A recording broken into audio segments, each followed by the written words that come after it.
brush it.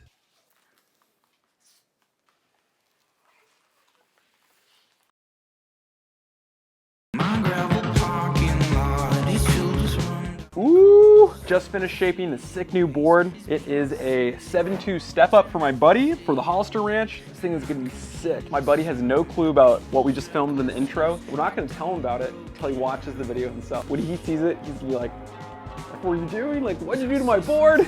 It's gonna be really funny. But let's be very clear, do not eat resin. Resin is straight toxic, do not eat it. I did not eat actual resin. Watch the video to the very end. You'll see in the bloopers what we did. Do not eat resin. Before I explain every tool you need to glass and sand a surfboard at home, like and subscribe to the Rock and Sea Garage Board Shop. We really appreciate it.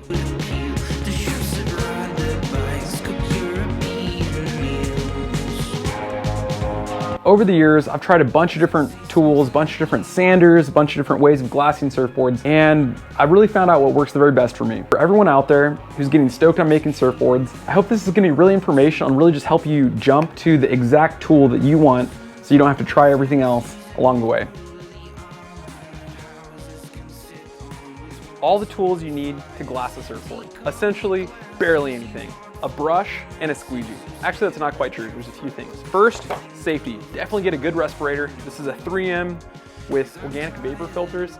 Absolutely need this, especially if you're using polyester resin. Epoxy kicks out way less toxic fumes than normal polyester resin, but very first thing you need is a respirator. Second thing, when working with resins, you really don't want to get this stuff on you. It's toxic, I'm sure. So I always wear a really nice pair of chemical resistant gloves. Now on to the actual tools you use. A brush and a squeegee. So this is the big talco squeegee. A lot of the old guys swear by these. They're sort of heavy, which is sort of nice, and you actually just buy 6-inch, 9-inch, 12-inch long sections of them. I've got a big one to chop up myself. And what's sort of nice about these is you can bend them around the rail. So when you're going up and down a board, glassing maybe like a bigger board, like a long board, it's really nice to be able to move a ton of resin. But personally, I don't really like these. They're more expensive. It might be $10 for a little 6 or 9-inch long squeegee. I like just cheap plastic Amazon ones. They're lighter. Lots of guys like the old ones because they were heavy. I like the light ones, and they're really cheap. So if you mess one up, 10 cents or something, or $1 to get a new one. The one downside about these is when you're doing the rails, you really can't bend it too well around the rail. So essentially, instead of bending around the sides, I end up doing each side individually. Okay, so there's 2 stages of glassing a surfboard, the lamination phase and the hot coat. So in the first phase, laminating, you actually just wrap fiberglass cloth around the board after you've wetted the cloth. At the end of lamination, the board actually has texture to it.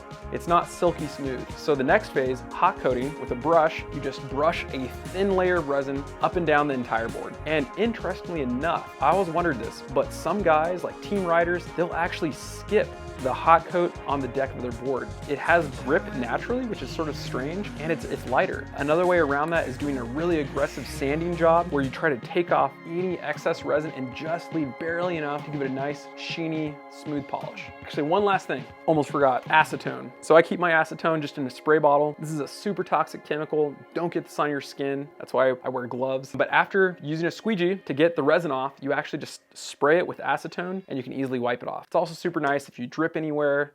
Definitely need this stuff. You can get it for like 20 bucks a gallon at Costco. Yes, this is everything you need to sand a surfboard at home. The very first tool for sanding a surfboard is once again a respirator. So I wear these organic vapor filters. When I'm glassing the surfboard, organic toxic vapors are bubbling out of the resin. But as soon as I go to sand a surfboard, I swap to 3M 2097s. So these are really good at filtering particulate in the air. A normal N95 leaks like 5%, and these filter at 99.7% of all the dust in the air. That's really important. You know, I'm in here breathing with all this dust in the air for hours at a time. If I did that for a couple years, I can't imagine how much garbage I would inhale. Another thing that's really important why you should get a real mask is the silicone seal. Disposable masks, they leak a bunch of air around the sides. This is a silicone seal and it perfectly seals around your face so you don't have any excess air getting around the sides. So everything is coming straight through the 2097s. These just twist on just like this. Boom. So I actually don't even buy these on Amazon. I'm afraid of knockoffs, so I only buy these in store, in person at Home Depot. Very first thing, most important, These are for glassing to filter out organic vapors, and these are for sanding to filter out dust. So over the years, I've gone through a couple different sanders. Each has its own pros and cons. The very first sander I ever purchased was this big, bulky, super powerful workhorse DeWalt variable speed sander. So this thing is awesome. From 600 to 3,500 RPMs, this thing is a workhorse. I absolutely love it. Once you bought a variable speed sander, you have to buy a special sanding pad. So there's one company that I really like that dominates the market that makes these special pads meant for sanding surfboards. It's Flex Pad. So I've actually got 3 different pads: hard pad, soft pad, super soft pad. So for this sander, you get a piece of sandpaper and cut it out, and you actually glue it onto the sanding pad. There's 2 different ways of gluing it. Lots of people use Super 77. It's really nice. A tacky, pressure sensitive adhesive. You can buy both those on Foam Easy or most surf manufacturing websites. The one thing is, when you want to get the sandpaper off of the sanding disc, you have to use a heat gun.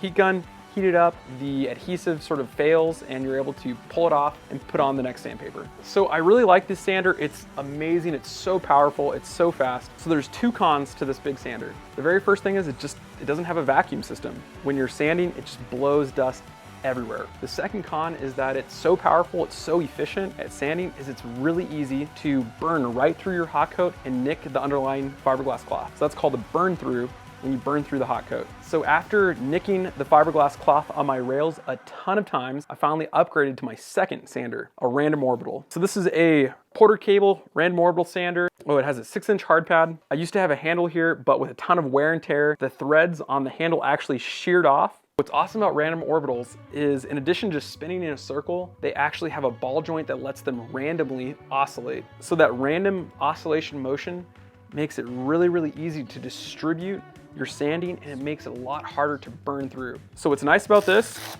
is it has a Velcro backing pad. So you buy little sand sheets that just Velcro right on. So it's really easy to change grit. And when I'm going to more critical areas on the board, particularly the rails, I slap on a 1-inch thick pad that really gives me good cushion for adhering to the rails. So this is the #1 upgrade for sanding rails of a surfboard for a beginner. As soon as I got a Random Orbital, I pretty much stopped burn throughs.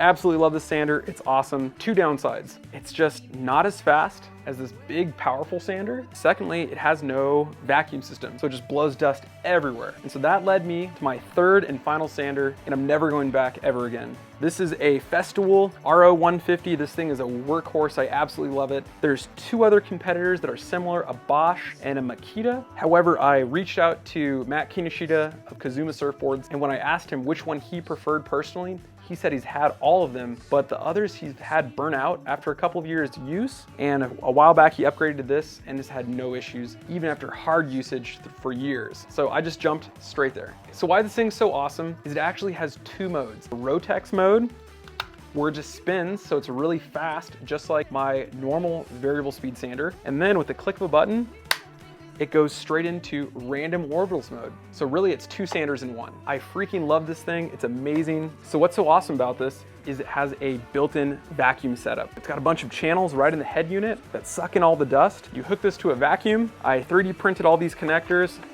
and this thing captures like 99.7% of all the dust that you kick up when you're sanding. So my garage just stays perfectly clean. So I've got a thick sanding pad for the rails, and there's 2 types of sandpaper you can buy. First, Festool has some proprietary sandpaper with their special holes cut in it, or what I like even more is this stuff, MIRKA sanding screen. This stuff is amazing. This is the very best for capturing all the dust because there's so many holes. Instead of relying on those few cutouts, just everywhere on this pad is sucking in dust. So after I upgraded to this guy, I haven't touched these 2 sanders since. This thing's amazing, and if I were to start out, I would just jump straight to this. So the one thing is, this guy is super loud. When I first started sanding surfboards, I started out with Impact Sports headphones. These have a 22 or 23 decibel noise reduction. That was fine, but this guy is super loud. Upgraded to some big, goofy looking Pelotor Sports. These are awesome. They're rated to, I believe, 33 decibels of noise reduction, and I just cannot sand a surfboard without wearing these. And actually, I have a decibel meter, and let's see how loud each one of these are. Okay, so ambient noise is somewhere in the 30s to 80s. This guy, this is kicking dust everywhere. Hold on.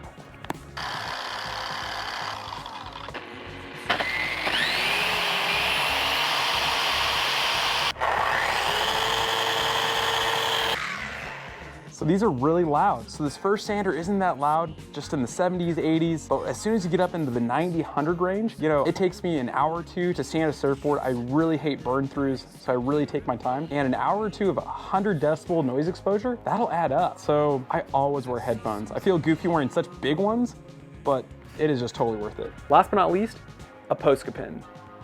So I'm not sure what makes these so special, but pretty much everyone signs surfboards with these. I've never tried it with a Sharpie. I suppose you could, but these just write really clean on surfboard resin. Get yourself a Posca pin. Okay, that concludes all the basic tools for sanding and glassing a surfboard. Stay safe out there, have fun, and check out our website, rockandseagaragebordshop.com. If you want to support the channel, we've got sweet shirts and some dope hats. This is what I use to glass all my surfboards. It's all about the concentration of high fructose corn syrup.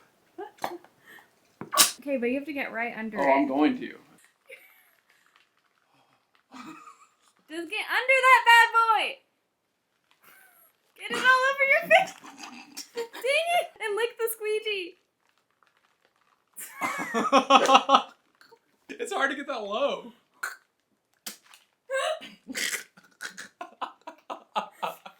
Oh, wait, no, film this. No, that's weird. Just lick the chips. That's also really weird, you know. How do I do this? Oh my god. It's so slippery. Zoom in. We're gonna fake it. How's that? It's just gonna be so shocking. I'm just gonna do this. So I'm glassing. I'm gonna go wash everything now. Holy cow. Oh my goodness, I thought I washed it off really well. But there's still some sticky residues from all the syrup that I didn't quite get off last night. Gotta get it really clean before Colin comes and picks it up. He can't know.